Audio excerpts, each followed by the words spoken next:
Hello students, till now you have learnt about nationalism, the concept of nationalism, what happened during the French Revolution, how the term liberal nationalism came into existence, कैसे the concept of nationalism France से पूरे Europe में फैला. Today we are going to start with another topic, that is new conservatism from your NCERT book. New conservatism समझने के लिए थोड़ा सा हम लोग को हिस्ट्री की डेट पे आना पड़ेगा. वी नो कि फ्रेंच रेवोल्यूशन में क्या हुआ था, how Louis 16 was removed by the national assembly, then the Jacobins, then at last we have Napoleon Bonaparte. Napoleon Bonaparte was ruling France and was extending the French boundary, capturing different kinds of states. But Napoleon Bonaparte was defeated in the Battle of Waterloo. Waterloo का battle में सन 1815 में 1815 there was a battle that is popularly known as Battle of Waterloo, where Napoleon was defeated by a combined army of four countries, the four kingdoms. चार kingdoms मिलकर के Napoleon army, तो French army को हराया था.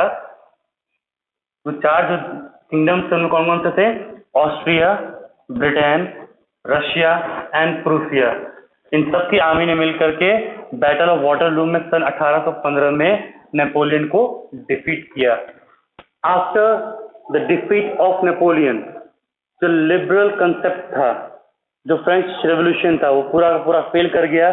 French Revolution was closed, but the legacy है, the ethics of the French Revolution was very much alive in the mind and the heart of the people. But अब हमको ये समझना है कि नेपोलियन के हारने के बाद क्या हुआ, 1815 के बाद क्या हुआ. After 1815 एक नया टाइप ऑफ गवर्नेंस सामने आया. A new governance system was introduced. That governance system was called the new conservative. अब क्वेश्चन है कि कंजर्वेटिज्म क्या होता है. आई गेस ये क्लियर है. जो हम लोग को समझना है, एक टर्म है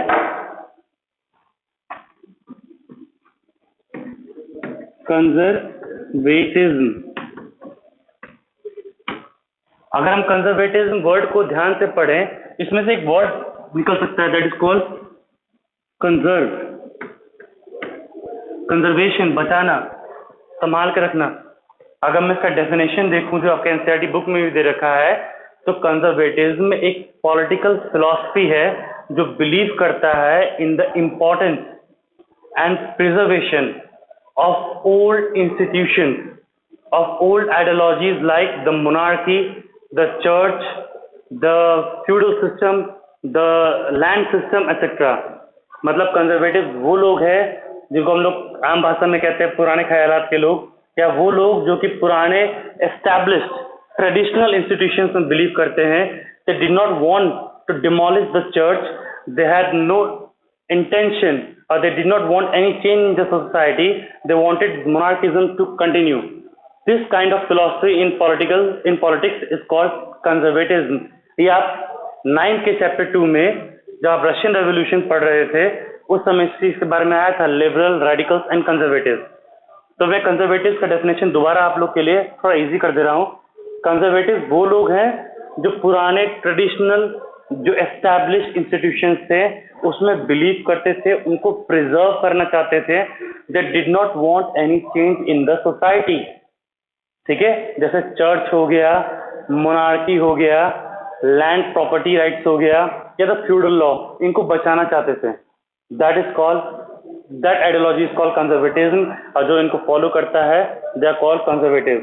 अब क्वेश्चन तुम उठा सकते हो कि बुक में तो दे रखा है न्यू कंजर्वेटिज्म. न्यू कंजर्वेटिज्म क्या है? ये नया कंसेप्ट कहाँ से आया? या न्यू कंजर्वेटिज्म में बहुत जगह तुम देखोगे NEO, न्यू कंजर्वेटिज्म. इसका मतलब क्या है? यहाँ पे थोड़ा सा अंतर है. 1815 में जब आपका नेपोलियन को हरा दिया गया था बैटल ऑफ वाटरलू में, उसके बाद एक पीस ट्रीटी हुई, बहुत फेमस पीस ट्रीटी हुई. That treaty was called the treaty of Vienna.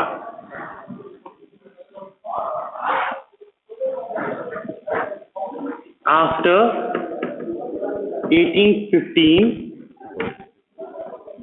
there was a peace treaty called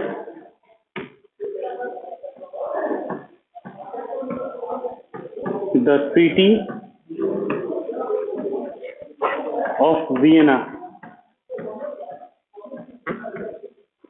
Vienna. अब एक क्वेश्चन है कि वियना क्या है। तो वियना को आज के डेट में हम लोग वीन के नाम से जानते हैं। That is the capital city of Austria. यहाँ पे एक ट्रीटी साइन हुआ था जिसको लीड कर रहे थे ऑस्ट्रिया के चांसलर ड्यूक मेटरनिक। वहां पे जो 4 देश जिसने नेपोलियन को हराया था वे सब के सब वियना में मिलते हैं, एक पीस ट्रीटी साइन करते हैं। उस पीस ट्रीटी को हम लोग ट्रीटी ऑफ वियना के नाम से जानते हैं। That was in the year 1815। मैं आपको इस पीस ट्रीटी के कुछ पॉइंट समझा दे रहा हूँ। जो पॉइंट ट्रीटी में मतलब ट्रीटी बना क्यों था। द मेन मकसद था इस ट्रीटी का वो था कि जो भी चीजें फ्रेंच रेवोल्यूशन के टाइम में चेंज हुई है उन सबको अनडन कर देना। मतलब जो फ्रेंच रेवोल्यूशनरीज ने किया था वो सबको वापस वैसा ही कर देना जैसे पहले था। That means they wanted to restore monarchism in all Europe that was overturned, that was thrown during the French revolution. ठीक है। उससे पहले उन्होंने क्या किया, पहला कदम फ्रांस में आप कीजिए। During the French revolution the Bourbon dynasty Louis 16 was removed and he was beheaded guillotine. उसको हटा दिया गया था एंड मोनार्किज्म वाज रिमूव्ड। तो पहला स्टेप उन्होंने क्या हुआ और क्या किया उन्होंने कि फ्रांस में बॉर्बन डायनेस्टी को रीस्टोर किया।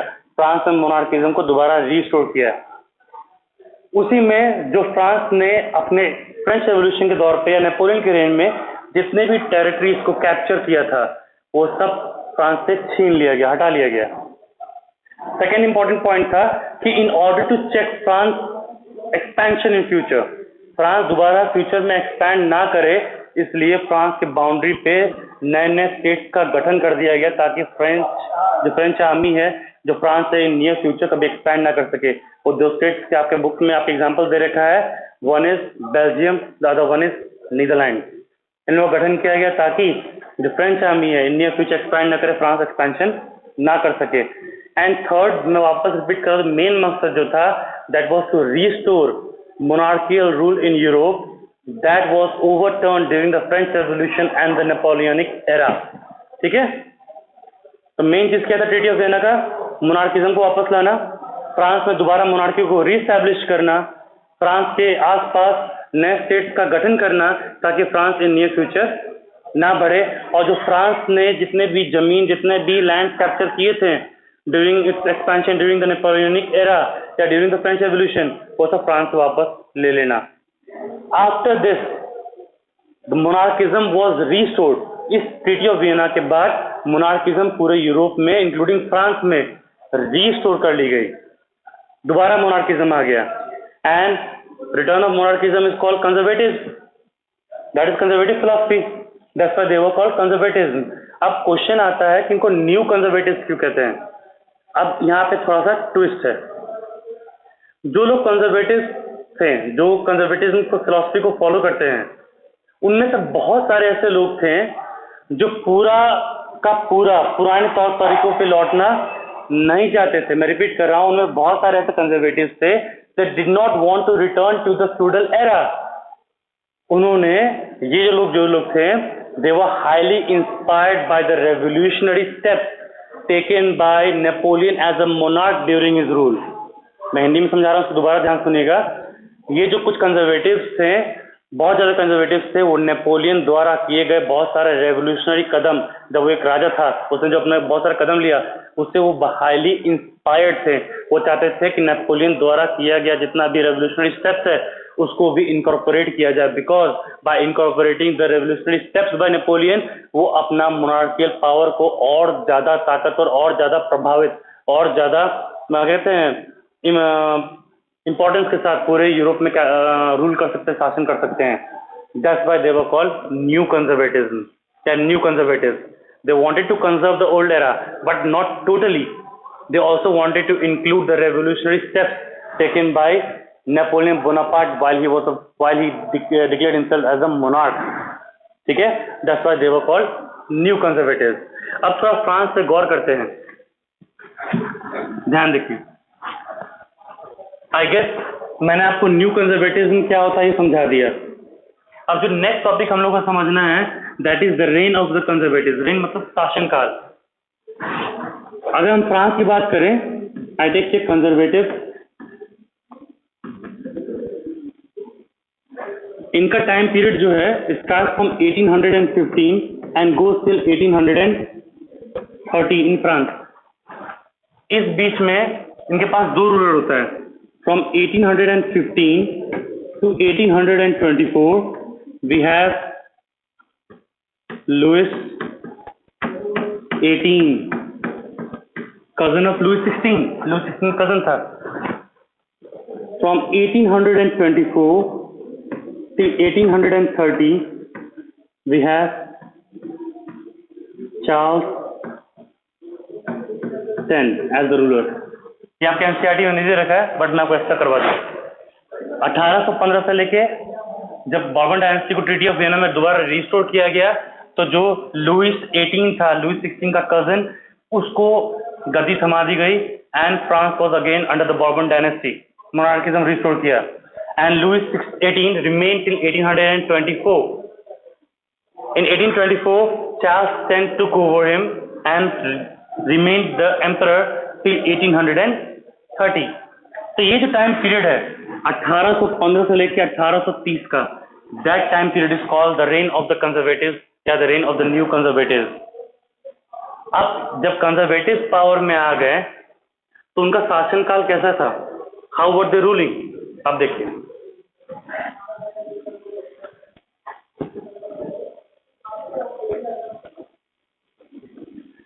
जो कंजर्वेटिव्स थे they introduce many laws like censorship. Laws को ले आए थे.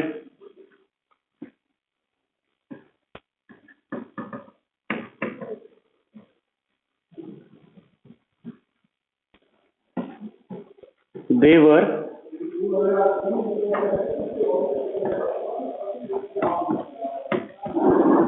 intolerant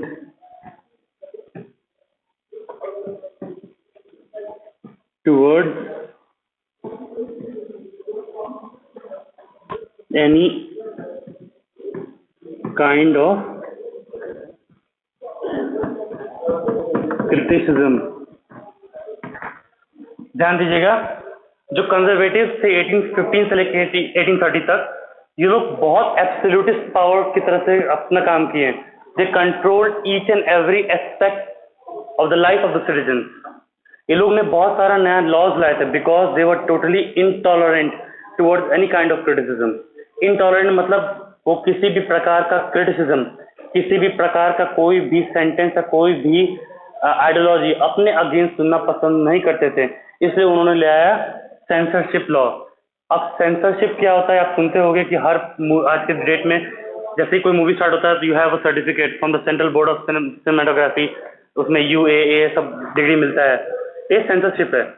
सेंसरशिप क्या है? एक लॉ है गवर्नमेंट द्वारा जहाँ पे गवर्नमेंट कुछ आइडियोलॉजीज और कुछ थॉट्स को या पब्लिक कम्युनिकेशन को सप्रेस करता है जिसको वो एंटी गवर्नमेंट या पब्लिक के हित में गलत समझता है, उसको सप्रेस करके उसको हटा देता है. उस जमाने में जो कंजर्वेटिव मोनार्क थे उन्होंने अपने अपने जगह में सेंसरशिप लॉ को लाया और हर वो जगह जहां से उनके ऊपर कोई क्वेश्चन पुट अप कर सकता था, जहां उनको कोई क्रिटिसाइज कर सकता था, वहां पे इस लॉ को लागू करके उस चीज को रोका गया. उस समय तो टीवी टेलीविजन रेडियो तो होता नहीं था, तो था क्या? लोग के एंटरटेनमेंट का एक ही साधन था, दैट वाज प्ले. बड़े बड़े स्टेज पे थिएटर होता था, एक्टिंग होता था, गाना, पैम्फलेट, बुक्स राइटिंग, ये सब होता था. तो इन सब पे बहुत अच्छा नजर था गवर्नमेंट का, जो मोनार्क था, कि कहीं पे भी कोई कुछ ऐसा ना लिख दे, ऐसा थिएटर ना कर दे जिससे गवर्नमेंट क्वेश्चन में आए. और कोई भी या उसका ही बंदा क्यों ना हो, अगर कंजर्वेटिव्स को क्वेश्चन करते थे, कंजर्वेटिव्स उनके ऊपर बहुत हैविली आते थे या फिर दे वर गिल्टेड और they were thrown into exile. But किसी भी कीमत पे they were not allowing anyone to question the authority. जब इतना क्रूरतापूर्वक शासन कोई कर रहा हो, आपका विरोधी कर रहा हो, उस समय ये लिबरल रेवोल्यूशनरी तो क्या हो गया था? Where did they want they go? हम अभी तक ये पढ़े हैं कि जो कंजर्वेटिव्स थे वो बहुत क्रूरतापूर्वक शासन कर रहे थे, हर एस्पेक्ट को कंट्रोल कर रहे थे। तो लिबरल रेवोल्यूशनरीज का क्या हुआ? वो कहाँ गए? भाग गए, डर गए? ऐसा नहीं है। हम जानते हैं कि जो कंजर्वेटिव्स थे वो रिप्रेशन, दबाने का, सप्रेशन, आवाज को दबाने का हर तरीके का कोशिश कर रहे थे ताकि उनके ऊपर क्वेश्चन ना उठे, बट फिर भी वो लिबरल रेवोल्यूशनरीज को नहीं रोक पाए। जो लिबरल रेवोल्यूशनरीज थे उन्होंने जब देखा कि कंजर्वेटिव पावर में आ गए तो सब के सब अंडरग्राउंड हो गए। अंडरग्राउंड मतलब धरती के अंदर नहीं, अंडरग्राउंड मतलब वो पब्लिक प्लेस में जाना बंद कर दिए। अंडरग्राउंड होकर के they started forming secret societies. और सीक्रेट सोसाइटीज उस समय में बहुत इंपॉर्टेंट टूल था, बहुत इंपॉर्टेंट फैक्टर था इन removing the so called new conservative era that was form in the year 1815। हुआ क्या था? अब देखिए, ये सीक्रेट सोसाइटीज अंदर ही अंदर रहते थे और अपने मेंबर्स बढ़ाते थे। हर कोई व्यक्ति, हर वो शख्स जो कहीं ना कहीं किसी न किसी रूप से राजा से या मोनार्कियल गवर्नेंस से प्रताड़ित हो, एक्सप्लॉइटेड हो, ही हिमसेल्फ ट्राई टू, वो जो व्यक्ति है अपने आप को देखना स्टार्ट कर दिया एज अ रेवोल्यूशनरी। कोई इन सीक्रेट सोसाइटी से ग्रुप को ज्वाइन करना स्टार्ट कर दिया और धीरे धीरे धीरे धीरे ये नंबर बढ़ता गया। ये जो सीक्रेट सोसाइटीज है they started forming more and more numbers and they increase again and again. ठीक है, दैट मीन्स ऊपर से शासन कंजर्वेटिव का था, बट अंदर ही अंदर जो आपका सीक्रेट सोसाइटीज थे वो अपने मेंबर्स बढ़ा रहे थे। ठीक है, इन्हीं सीक्रेट सोसाइटीज में एक बंदे का नाम सबसे आगे आता है, that is Mazzini. Who was Mazzini? Mazzini एक बहुत बड़ा क्वेश्चन है। आप बुक में गौर किए होंगे, बहुत सारे रेवोल्यूशनरीज होंगे, बहुत सारे लोगों ने क्या कहते हैं अपना योगदान दिया होगा in removing the conservatives and bringing back the liberal revolutionary era. But Mazzini का नाम सामने क्यों आया? अब थोड़ा ध्यान से सुनिएगा। Mazzini is a very important figure when it comes to history.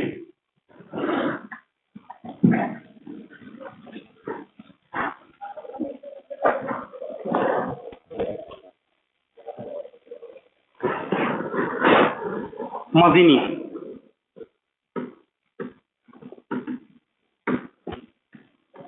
he was an Italian revolutionary.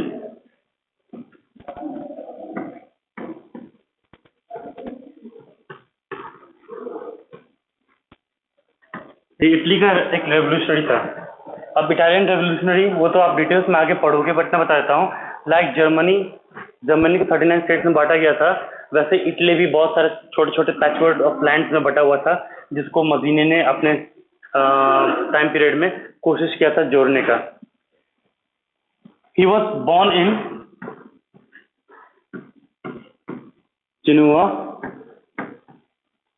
Gennova में इनका जन्म हुआ था सन 1807 में। He joined a revolutionary group called Carbonari. इन्होंने एक सीक्रेट सोसाइटी को ज्वाइन किया था जिसका नाम था कार्बोनरी। वो कार्बोनरी सोसाइटी जिसने रिवॉल्ट हमेशा किया था, रेवोल्यूशन किया था अपने टाइम पीरियड में इटली को यूनिफाई करने के लिए। During this time in the year 1831, जब मजीनी मात्र 24 साल का था, around 24 years of age, when Mazzini was 24 years of age in 1831, he participated in one of the revolutions of the Carbonari Society in Liguria. Liguria, जो मैं notes में दे रखा है, is one of the place in Italy। और इस revolution का main मकसद था फॉर यूनिफाइंग इटली, इसलिए उसने लिगेरिया के रेवोल्यूशन में कार्बोनरी सोसाइटी के बिहाफ पे उसने पार्टिसिपेट किया था and he was leading the front. But he was captured and he was thrown into the exile at the very young age of 24। जब वो सिर्फ 24 साल का था, 24 years of age, उसको एग्जाइल में भेज दिया गया था। इवन इन एग्जाइल वो नहीं रुका। During his term in exile he established 2 famous secret societies जो बहुत ज्यादा लोगों को प्रभावित किया था। वो 2 सीक्रेट सोसाइटीज का कौन था? पहला था यंग इटली, जो उसने मर्साइलस, एक जगह है इन इटली मर्साइलस, वहां पे उसने यंग इटली का फॉर्मेशन किया था। और एक था यंग यूरोप, जो उसने बर्न में, एक जगह है वहां पे बर्न में उसने स्टैब्लिश किया था। That means he establish, he was a founder of two famous revolutionary society, secret societies, young Italy and young Europe. ये दोनों ग्रुप में मेंबर्स वो from different part of the continent Europe, from Poland, Austria, ठीक है, France, Italy. ये liberal middle class youth जो थे या मिडिल मैन थे, उनको इंस्पायर किया था। And under his inspiration he became a very much threat to the monarchical rule. Conservatism के लिए बहुत बड़ा दुश्मन बन गया। दैट्स व्हाई ड्यूक मेटरनिक जो था ऑस्ट्रिया का, he termed him as the greatest enemy of our social order. Metternich ने कहा था ये सबसे बड़ा दुश्मन है हमारा, कंजर्वेटिज्म सबसे बड़ा दुश्मन आपका मजीनी है, क्योंकि मजीनी ने लोगों को इंस्पायर किया था। मजीनी का एक फिलॉसफी था, Mazzini believed that God had created land, not a patchwork of land, and he meant everyone to live united. He formulated his ideologies to inspire more and more young liberal youth across the Europe continent, and this way he became very famous, and that's why Duke Metternich termed him as the greatest enemy of the conservative era. I guess आपको थोड़ा बहुत समझ में आया होगा कि conservatism क्या होता है, उनको न्यू कंजर्वेटिज्म नाम क्यों पड़ा, उन्होंने अपने शासनकाल में कैसे शासन किया था, कितना कंट्रोल किया था, सेंसरशिप लॉ क्या था, लिबरल रेवोल्यूशनरीज थे वो क्यों अंडरग्राउंड हो गए, अंडरग्राउंड होकर उन्होंने सीक्रेट सोसाइटी क्यों फॉर्म किया, सीक्रेट सोसाइटी का क्या रोल था, एंड मजीनी द फेमस वन। आप एक बार मेरे नोट्स जो मैंने आपको ऑलरेडी सेंड किए हैं उसको आप पढ़िए, और साथ ही साथ एनसीईआरटी बुक को पढ़िए एंड अंडरलाइन कीजिए। I will explain. And there was one doubt put up by few students जो मुझे मैसेज किए थे regarding what is the difference between a nation state and nationalism. I guess मैंने आपको एक टर्म समझाया था, लिबरल नेशनलिज्म क्या था, उसमें मैंने नेशनलिज्म को समझाया था कि nationalism at that point of time was a philosophy that believed in the liberalization, freedom of the people from the despotic and absolutist rule of the monarch with having equality for all. वो था nationalism का मतलब। और जो nationalism का जो मतलब था, जिससे जो सोसाइटी फॉर्म हुई थी after because of nationalism, that was called a nation state. कह सकते हैं nation state was a result of the nationalism ideology. और समझना इन डिटेल्स एक बार अपना बुक पढ़िए, मेरे नोट्स पढ़िए। if the question still exists, I will clear your doubt again. And please read only the NCERT lines again and again. Follow my text. Don't read beyond your limit. मैं इसलिए बोल रहा हूँ because some questions मेरे पास आ रहे हैं बच्चों के जो कि आपके स्टडीज से रिलेटेड नहीं है, बट फिर भी आपको लगता है कि you want to know that, I will clear your doubt, but try to focus more on what NCERT is trying to teach you, what I am trying to teach you. ठीक है,